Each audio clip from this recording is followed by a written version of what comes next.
안녕하세요. 인과응보라는 말이 있죠. 자기가 한 짓은 시간이 걸려도 다 되돌려 받는다는 옛 사자성어이죠. 저는 얼마 전에 인과응보를 두 눈으로 똑똑히 목격했습니다. 버림받고 외롭게 살 줄 알았던 인생이 이렇게 되살아날 줄은 꿈에도 몰랐네요. 저는 하루하루 평범하게 살아가고 있는 한 사람이었어요. 제가 이렇게 평범한 삶을 살 수 있게 된 것은 엄마의 노력 덕분이었습니다. 왜냐하면 저는 어릴 때부터 몸이 엄청 약했거든요. 우리 아빠와 저는 단칸방에서 살았습니다. 친엄마는 제가 어릴 때 바람을 피웠대요. 매일 아빠가 나가 있는 시간에 집에 남자들을 데리고 왔다고 합니다. 아무것도 모르는 저는 아빠한테 말했대요. 아빠, 맨날 엄마가 모르는 아저씨들 데리고 와서 무서워. 집 가기 싫어. 나 그냥 친구네 집에서 자고 오면 안 돼? 아빠는 제 이야기를 듣고 깜짝 놀랐답니다. 딸, 그게 무슨 말이야? 엄마가 집에 남자를 데리고 오다니. 순박하고 순수했던 아빠는 눈치도 못 채고 있었던 거죠. 어린아이들은 거짓말을 못한다고 하잖아요.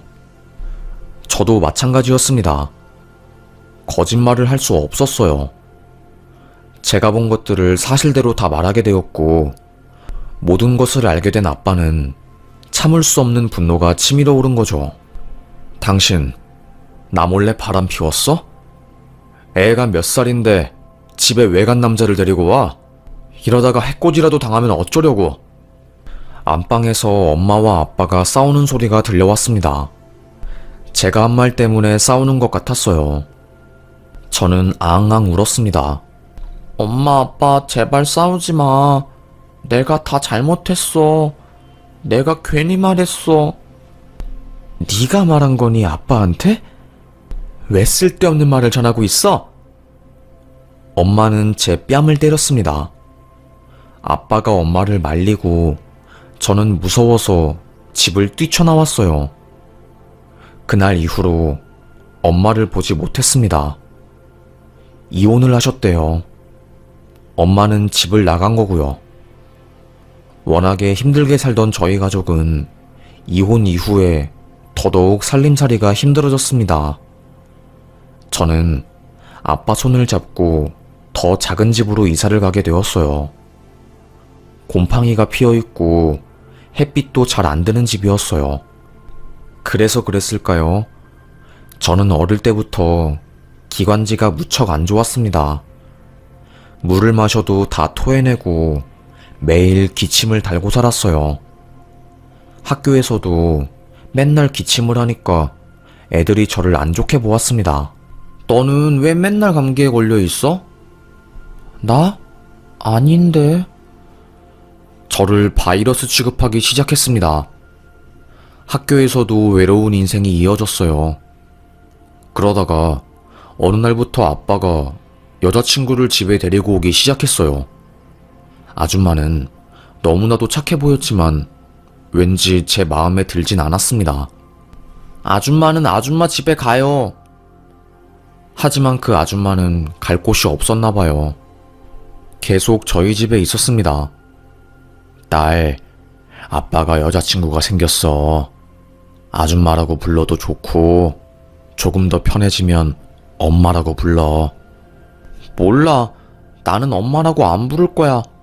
빨리 집에 가라고 해, 저 아줌마한테. 어린 나이에 괜히 반항심이 들더라고요. 갑자기 가족이라고 소개해주는데 그게 괜히 싫었습니다. 그래서 계속 사이가 서먹하고 어색한 상황이었어요. 그러다가 제가 쓰러진 거였습니다. 앓고 있던 지병이 심해져서 호흡기관에 심각한 문제가 생긴 거였어요. 지하방에서 살다 보니 곰팡이균이 많이 있었던 거고 그 균 때문에 제 병이 더 커진 거라고 하더라고요. 수술을 하고 아주 오랜 시간 동안 병원 신세를 졌습니다. 아줌마는 제가 입원하고 병마와 싸우는 동안 제 곁을 계속 지켜주었어요. 아줌마 국적은 베트남이었습니다. 베트남 음식을 저에게 해주기도 하고 옛날 베트남 동화 이야기를 들려주시기도 했어요. 외모는 베트남과 한국 사람 그 중간인 것 같았습니다. 그래서 처음에는 아줌마가 제 곁에 있는 게 싫었어요. 창피했습니다. 하지만 어느 순간부터 제 곁에 아줌마가 없으면 불안해지기 시작했어요. 밥을 못 먹는 제가 침대에 매일 토를 하고 너무 고통스러워서 엉엉 울고 있을 때 늘 묵묵하게 베개랑 이불을 빨아주시고 저를 토닥여준 사람은 우리 엄마였어요. 어느 순간부터 제가 그 아줌마를 엄마로 받아들였더라고요. 엄마와 아빠는 공장에서 만났다고 했습니다. 한국에 돈을 벌기 위해서 온 엄마는 결혼 사기를 당한 이후에 낙동강 오리알 신세가 되었다고 해요. 그래서 공장에 취업한 후 묵묵히 일만 하고 있다가 아빠를 만나게 된 거였죠. 아빠는 엄마를 처음 본 순간 반했다고 했습니다.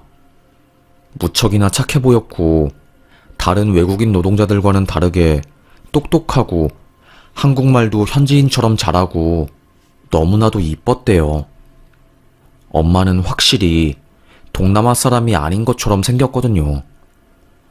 하여튼 간에 그래서 연애를 시작하게 되었고 이 사람과 평생을 함께하고 싶은 마음에 저희 집에 엄마를 데리고 온 거였죠. 제가 퇴원을 한 후 엄마와 아빠는 결혼을 했습니다. 엄마가 아빠에게 그랬나 봐요. 아무래도 지하에 살면 환기도 안 되고 곰팡이 균 때문에 몸에 안 좋을 것 같아. 어떻게 해서든 돈을 모아가지고 지상으로 올라가자. 근데 돈을 당장 어디서 구해? 현실은 현실이었어요. 현실과 이상은 괴리가 컸습니다. 하지만 엄마는 포기하지 않았죠. 공장에서 모은 돈으로 아주 작은 투룸을 계약했습니다. 알뜰하고 살뜰한 엄마는 4개월 동안 부동산 발품을 팔았어요. 외국 사람이라고 무시당하지 않으려고 노력도 엄청 했고요. 나중에 엄마는 귀화 신청까지 했거든요. 이사를 간 뒤 저희 집은 승승장구하게 되었습니다. 음식 솜씨가 정말 뛰어난 엄마는 사람들에게 음식점을 차리라는 소리를 엄청 많이 들었대요. 베트남 음식을 정말 맛깔나게 잘하시는 분이었거든요.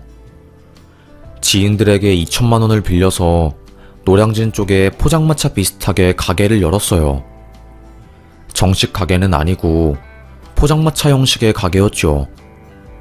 그런데 그게 소위 대박이 난 거였습니다. 똠양꿍부터 시작해서 각종 베트남 음식들이 불티나게 팔리기 시작했고 삽시간에 노량진 명물로 등극한 거였어요.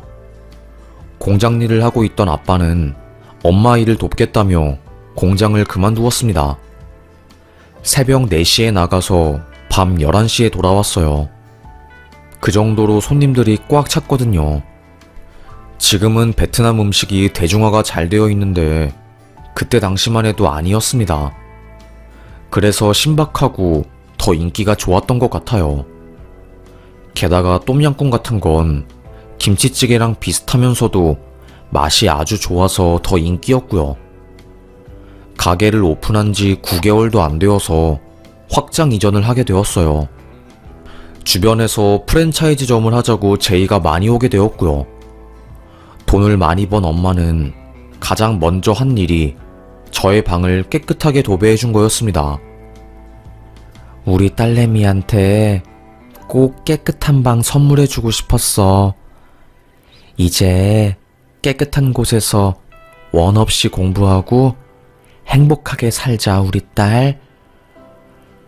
그때 정말 진심으로 엄마를 엄마로 받아들였던 것 같아요. 친엄마보다 더 친엄마처럼 잘해주는 우리 엄마는 세상에서 유일한 사람이었습니다.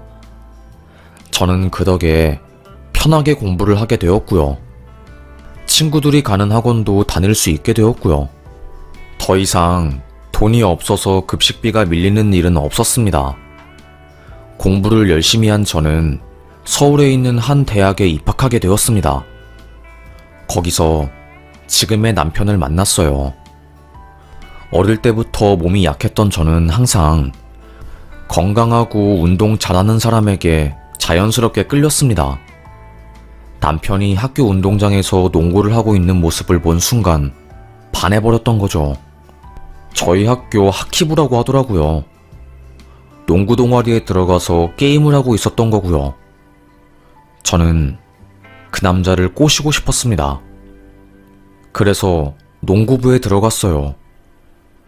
여자가 농구부에 들어가서 할 수 있는 게 뭐가 있겠어요. 물 같은 거 나르고 선수들 수건 챙겨주는 매니저 역할을 했습니다. 그걸 빌미로 그 남자랑 조금씩 친해지게 되었어요. 처음에는 엄청 시크한 성격이었어요. 매니저, 나 물 좀 줘봐. 자기 필요할 때만 나를 찾고 어느 순간부터는 제가 시다바리가 된 것 같은 기분이 들더라고요. 그러다가 회식을 한번 크게 하게 되었습니다.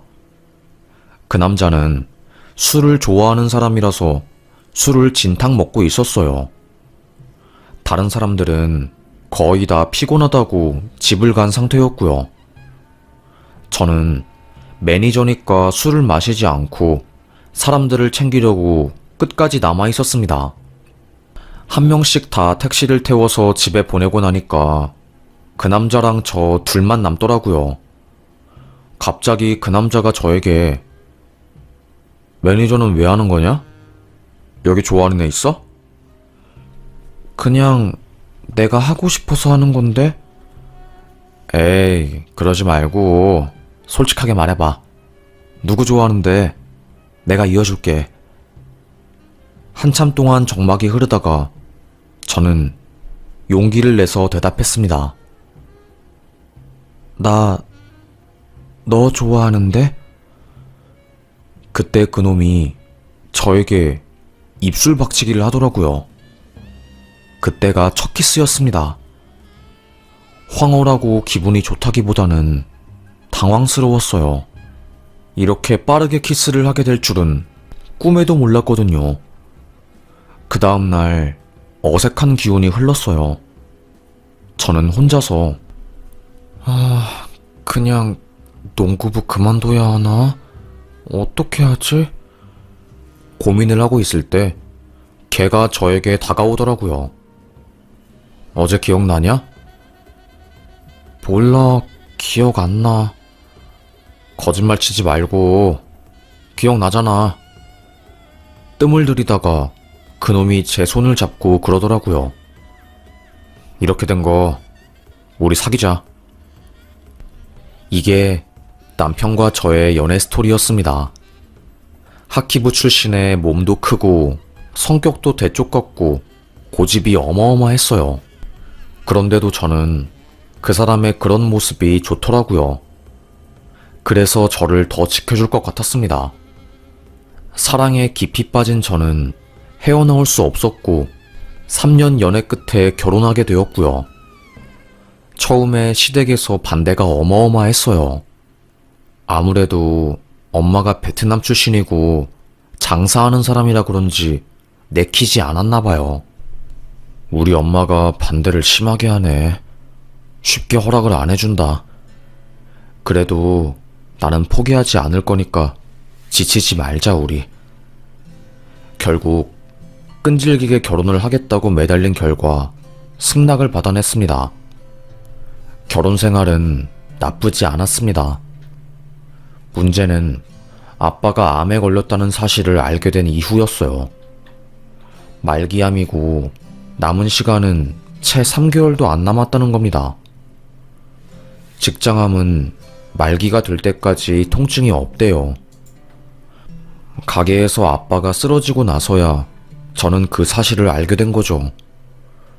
신혼 초에 아빠의 병을 알게 되어서 마음고생하느라 시간을 다 보냈습니다. 결국 아빠는 1년 정도 산 뒤에 하늘나라로 가셨어요. 엄마는 아빠 없이 가게 운영을 못할 것 같다며 다른 사람에게 가게를 넘겼습니다. 엄마 가게가 분점까지 합쳐서 4군데였어요. 프랜차이즈 운영권을 전부 다 넘겼고 그때 돈을 꽤 많이 벌었습니다. 그 가게가 지금 유명한 베트남 음식집 프랜차이즈점이에요. 식당 일을 그만둔 엄마는 모은 돈으로 부동산 투자를 하면서 동시에 한국에 정착한 베트남 사람들, 다문화 가족들을 위한 봉사활동을 시작했습니다. 굉장히 열심히 그리고 성실히 사시는 분이었어요. 그때까진 저도 몰랐습니다. 엄마의 재산 규모를요. 어느 날 남편이 저에게 그러더라고요. 장모님, 무슨 돈으로 그렇게 사람들을 돕고 부동산 경매를 하는 거야? 나도 잘 모르는데 엄마랑 아빠가 가게에서 일할 때 돈을 좀 벌었나 봐. 노량진에서 처음 장사 시작한 건데 엄청 잘 됐거든. 12시간씩 일해도 부족할 정도였어. 아무래도 딱히 일을 안 하는데 항상 기부하고 봉사하면서 사는 장모님이 신기하게 보였던 거죠. 게다가 우리나라 사람들은 동남아 사람들은 다 가난하고 없이 살았다고 생각하는 경향이 있어서 더 그렇게 생각한 것 같았습니다. 평범하게 결혼 생활을 하고 있던 도중 하키 선수인 남편이 큰 부상을 당하게 되었어요. 인대가 끊어진 거였습니다. 수술을 했지만 더 이상의 선수 활동은 힘들 것 같다고 하더라고요.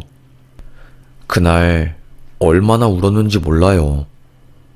남편도 그 때문에 우울증에 걸리고 매일 집에만 있었습니다.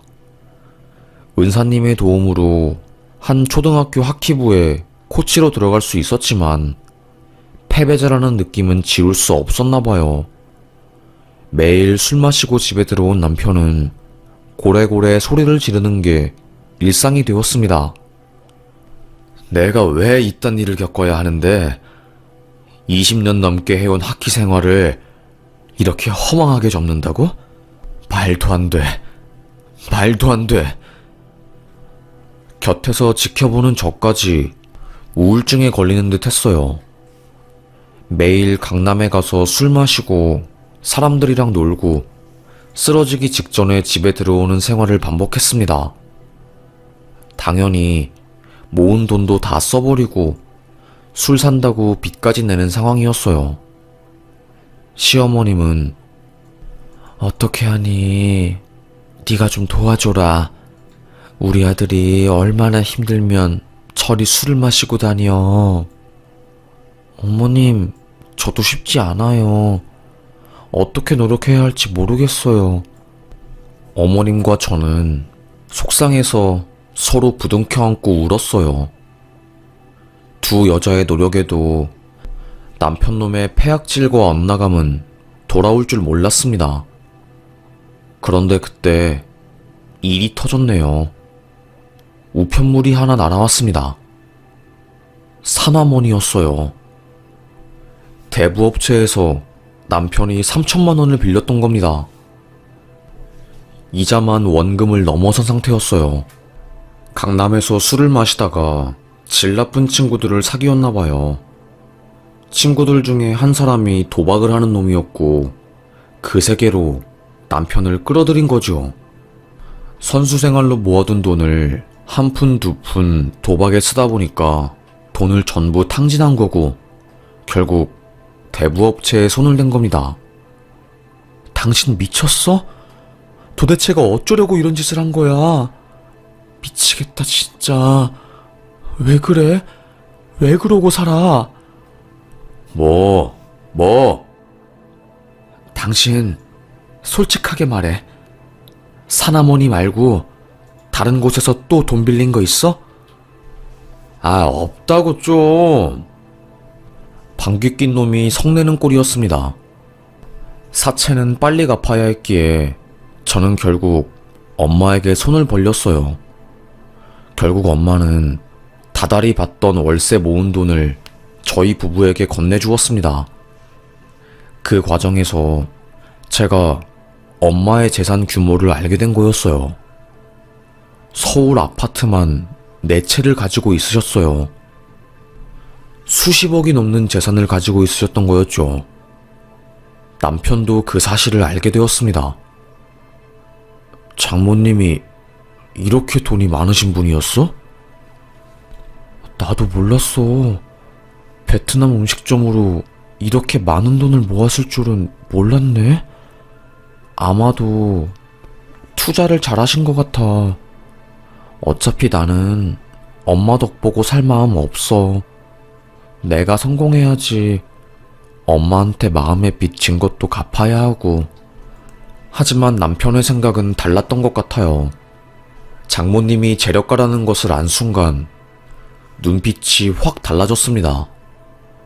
원래는 무뚝뚝하고 싸가지 없는 성격이었는데 어느 날부터 맨날 장모에게 안부 전화를 하고 살갑게 인사를 하더라고요. 장모님, 콧소리까지 내는 놈이었습니다.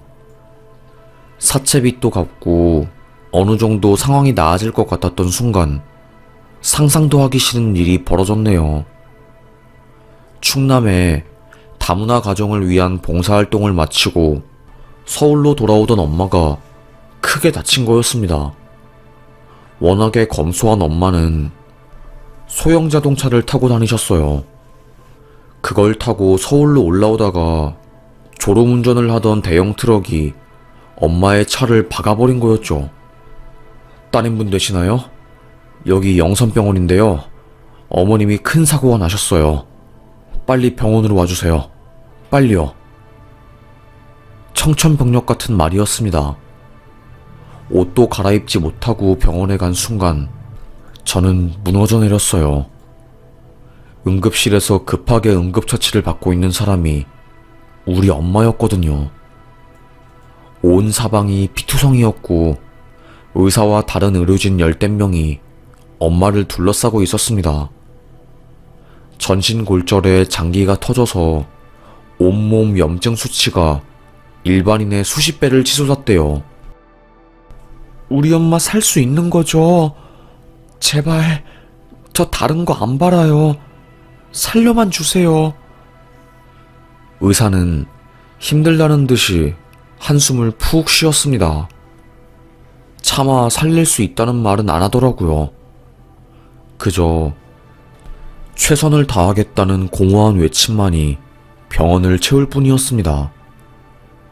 3개월간 총 11번의 수술 끝에 목숨을 건질 수는 있었지만 여전히 코마 상태였습니다. 몸이 너무나도 큰 충격을 받아 스스로를 보호하기 위해 뇌를 동면 상태에 들어가게 만들었대요. 그러니까 거의 식물인간 수준이었던 거죠. 어머님이 언제 깨어나실 수 있을지는 저희도 잘 모르겠습니다. 그저 지금으로서는 기도밖에 할 수 있는 게 없어요. 당분간 몸에 무리가 갈 수 있어서 수술도 한 달 정도 뒤로 미뤄야 할 것 같고요. 염증 수치도 지금 너무 높아서 계속 항생제를 투여하고 있긴 하지만 몸이 얼마나 버틸 수 있을지는 잘 모르겠습니다. 엄마는 그 뒤로 6개월 정도 더 사셨어요. 너무 수술을 많이 해서 온몸이 띵띵 부어있는 상황이었고요. 그걸 보는 저도 마음이 너무 아프더라고요. 엄마가 최대한 편안하게 쉴 수 있는 방법을 선택하고 싶었습니다. 인공적으로 기도에 호흡기를 넣어서 생명을 연장하는 방법도 있었지만 그건 선택하고 싶지 않았어요. 결국 투병 끝에 엄마는 돌아가셨습니다. 트럭 운전사는 가난한 사람이라서 우리 엄마에게 보상해줄 수 없으니 감옥에 가겠다고 배짱을 부리더군요. 여러모로 답답하고 힘들었어요. 남편도 도움이 안 되더라고요. 결국 장례식을 치르게 되었습니다. 나는 슬퍼 죽겠는데 시모와 남편은 눈물 한 방울 흘리지 않더라고요. 남편 말로는 자기가 무너지면 저도 무너질 것 같아서 슬퍼도 참고 있는 거래요. 저는 알겠다고 했어요. 수의랑 관을 고르고 잠시 바람을 쐬려고 장례식 복도로 가는데 어디선가 콧노래 소리가 들리더라고요.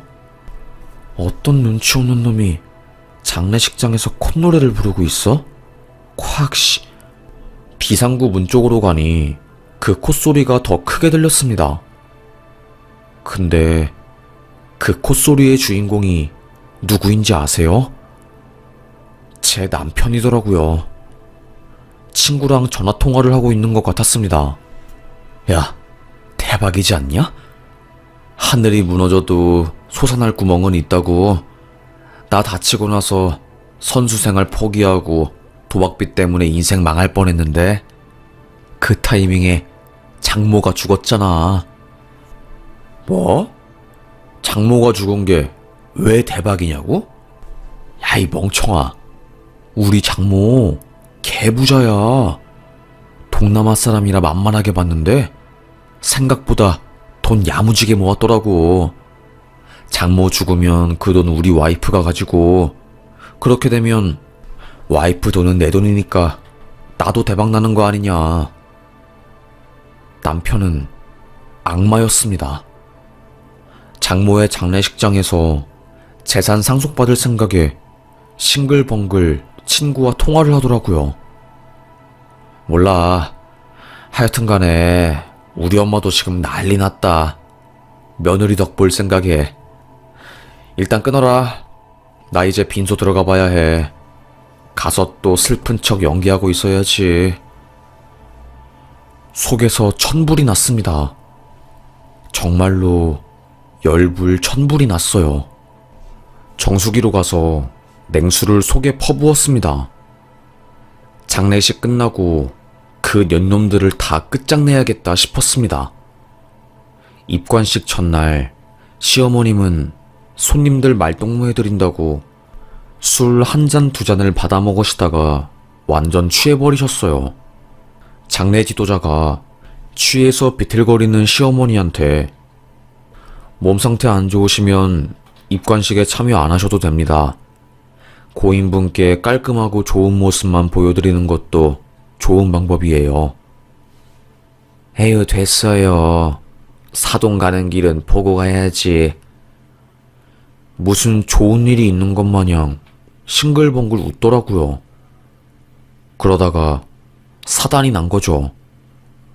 엄마 마지막 가는 길을 인사하던 그 순간 시모가 엄마 관 쪽에 토를 한 거였습니다. 수의를 입고 염까지 마친 깨끗한 엄마를 향해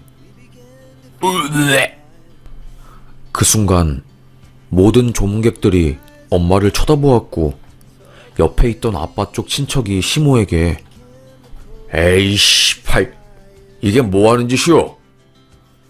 소리를 지르며 시모 머리끄댕이를 잡고 나갔어요.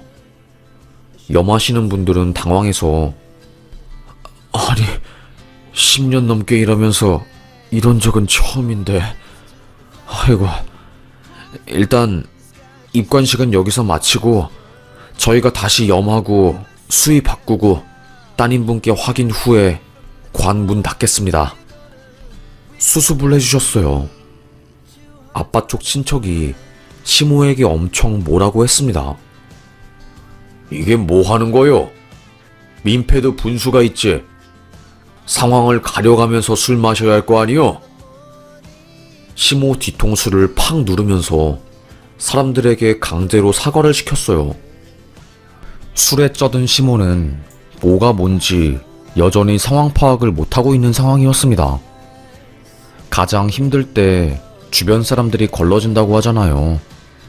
제가 딱 그 상황이었습니다. 가장 힘들 때 남편과 시모의 실체를 알게 된 거였어요. 힘들게 발인을 마치고 아빠 옆에 있는 빈소에 엄마를 안치시켰습니다. 엄마는 베트남 가족이 없거든요. 한국 가족이 전부였습니다. 그래도 엄마가 가는 길 쓸쓸하지 않게 제 지인분들과 아빠의 친구분들이 빈소를 가득 채워주셔서 너무 감사했어요. 마음을 겨우 추스린 저는 사망신고부터 각종 법적인 절차를 시작하게 되었습니다. 눈구렁이 같은 남편놈이 제 곁으로 슥 와서 묻더라고요. 그러면 장모님 재산은 어떻게 하는 거야? 지금 그게 중요해? 짜증나서 남편 뒤통수를 팍 쳤어요. 지가 생각해도 자기가 너무했다고 생각한 건지 깨갱하더라고요. 엄마 사망신고랑 서류 처리만 끝나면 남편에게 이혼 소장을 날릴 생각이었습니다. 내가 미쳤지. 연애 때는 그 곰탱이가 뭐가 좋다고 따라다닌 건지 다 필요 없네. 몸 좋은 거, 얼굴 잘생긴 거 다 부질없어. 에휴, 내 팔자는 내가 꼬았구나. 한숨만 푹푹 쉬었습니다. 사망 처리를 다 하고 엄마 명의로 있는 재산을 저한테 인계하려고 상속 관련 세무사와 변호사를 찾아가서 상담을 받고 있던 그 순간 갑자기 모르는 번호로 전화가 왔습니다. 전화를 받지 않았어요. 그리고 자동 메시지를 보냈습니다. 업무 중이라 전화를 받을 수 없습니다. 그런데도 또 전화가 오더라고요. 누구세요? 표지훈 씨 아내분 되십니까? 네? 전화가 걸려온 곳은 경찰서였습니다. 무슨 일이냐고 물으니 시댁 일가족이 사망했다는 겁니다. 보이스피싱인 줄 알았어요. 사람이 사망했으면 병원에서 전화가 오지 왜 경찰에서 전화를 해요? 그런데 보이스피싱이 아닌 거였습니다. 남편이 시모를 태우고 오픈카를 빌려서 낙동강 댐 근처를 질주하고 있었나 봐요.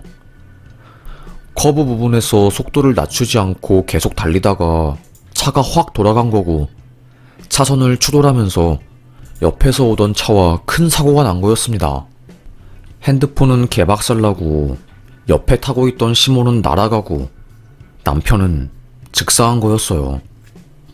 현장 수습을 하던 경찰이 시모 핸드폰을 발견해서 저에게 전화한 거였죠. 바로 저는 하던 일을 내팽개치고 병원으로 향했습니다. 날아간 시모는 도로 옆 절벽으로 떨어졌더라고요. 발견 당시 숨은 붙어 있었지만 이송되면서 사망하게 되었고 남편은 형체를 알아보기 힘들 정도로 끔찍한 상태로 죽었던 겁니다. 저희도 최선을 다해서 환자분들 살리려고 했지만 역부족이었습니다. 아니에요. 수고하셨습니다. 눈물도 안 났어요. 너무 당황스러워서요. 남편놈이 저 몰래 스포츠카를 빌린 것도 몰랐고요. 그리고 유품 정리하면서 알게 된 건 남편놈의 불륜 흔적이었습니다. 단순히 도박만 한 게 아니라 같이 도박을 하러 다닌 사람들과 함께 업소 여성들과 질펀하게 놀고 2차, 3차까지 다녔더라고요. 별의별 생각이 다 들었습니다. 그래도 예의를 지켜서 남편과 시모의 장례식은 제가 치르려고 했어요. 근데 유품 정리하면서 불륜 흔적을 알게 되니까 그런 마음이 싹 사라지더군요. 저는 장례를 치르지 않았습니다. 시댁 다른 어른분들에게 물으니 자기네들도 여유가 없어서 장례 치르는 거 뒷바라지 해줄 수 없다고 하더라고요. 저보고 알아서 하라고 했습니다. 남편놈은 도박빚 때문에 동창들에게 돈 빌려달라는 전화를 하도 많이 해서 이미 사람들과 인연이 다 끊긴 상황이었어요. 그래서 그냥 화장해버렸습니다. 활활 타는 불구덩이 안으로 그들이 들어가는 것을 보니 기분이 묘하더라고요. 인생 부질없구나 라는 생각이 들기도 하고 이게 인과응보인 건가 싶었습니다. 하늘에 있는 엄마가 화가 났나 봐요. 입관식에서 토하는 시모나 재산 노리면서 박장대소하는 사위나 전부 꼴보기 싫었던 거죠. 엄마는 저를 끝까지 지켜주겠다는 약속을 하늘에 가서도 지킨 거였습니다. 너무 감동이고 또 미안했어요. 결국 시모와 남편은 한 줌의 재가 되어 돌아왔고 저는 낙동강에 가서 그 뼈가루를 확 날렸네요. 나 원망하지 마세요. 난 죄 없어요. 내가 살아보니 내 인생이 어떻게 흘러가는지는 다 내가 자초한 일이더라고요. 하늘에 가서 잘 사슈. 훨훨 그들을 보냈네요. 오랫동안 마음 한켠이 무거웠습니다. 머금고만 있었던 남편과 시모의 일을 친구들에게 들려줬어요. 성격이 호탕하고 시원한 친구들은 야, 너 제대로 복수했는데? 네가 착하니까 마음이 여려서 죄책감이 드는 거지. 지네들이 돈 노리고 며느리 피 빨아먹으려고 하다가 이사단 난 건데 누굴 탓해? 야, 진짜 잘했어. 됐어. 너 이제 평생 행복하게 살아라. 돈도 있겠다. 못할 것도 없잖아. 그래, 난 살다 사돈 입관식에서 관에다가 토한 사람은 처음 봤다. 에휴, 그거 알지? 이집트 미라 건든 사람들 다 죽은 거. 니시모도 그래서 죽은 거야. 고인한테 그러면 안 되는 거지. 친구들의 이야기를 듣고 보니 맞는 말이더라고요. 고인에게 그런 큰 실수를 저질렀으니 남은 인생이 평탄할 리가 없었던 거죠. 저는 이사를 갔습니다. 신혼집을 팔아버리고 서울 한복판으로 이사를 갔어요. 그리고 엄마가 하던 일을 물려받았습니다. 다문화 가정에 봉사활동하는 일이요. 받은 만큼 베풀어야지 운이 좋아질 것 같았거든요.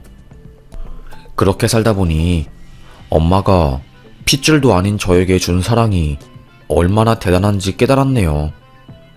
타국에서 이렇게 크게 성공하는 게 쉽지 않았을 텐데 돌아가시고 나서야 그 위대함을 더 느끼게 되었습니다. 이제는 큰 욕심 내지 않고 살려고요. 아빠도 엄마도 하늘에서 행복하게 잘 살길 바라면서요. 하늘에 있는 엄마 아빠가 행복하게 살려면 제 노력도 중요하다고 생각해서 요즘은 봉사활동 열심히 하고 있습니다.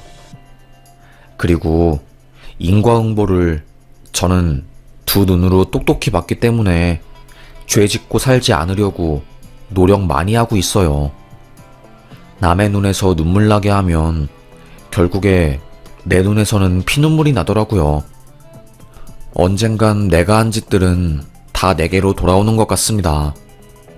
혼자 사는 게 적적할 때도 있지만 엄마처럼 봉사하면서 굳건하게 나아가려고요.